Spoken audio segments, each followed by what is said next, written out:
ইসলামী bank news top 10।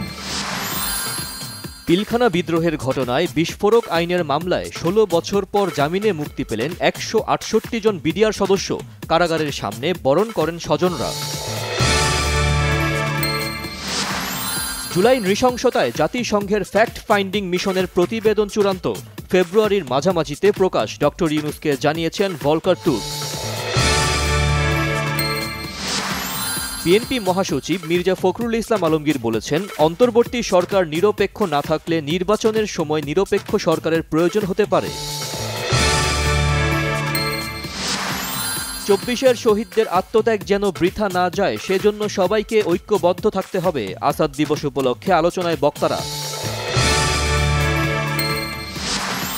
Beximco গ্রুপের বন্ধ সব কারখানা সরকারি নিয়ন্ত্রণে নিয়ে হলেও চালু রাখার দাবি জানিয়েছে গ্রুপের কর্মকর্তারা।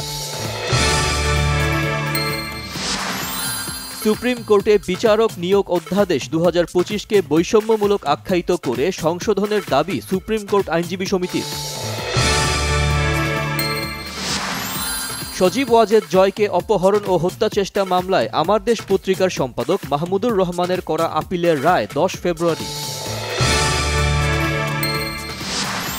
ট্রাম্প প্রশাসনের কর্মকর্তাদের সঙ্গে বাংলাদেশ নিয়ে আলোচনা হয়েছে বলে জানিয়েছেন ভারতের পররাষ্ট্রমন্ত্রী এস জয়শঙ্কর। অবৈধ অভিবাসী তাড়াতে নজিরবিহীন অভিযানের ইচ্ছায় যাত্রার শুরুতেই বড় বাধা অতিক্রম করলেন ডোনাল্ড ট্রাম্প।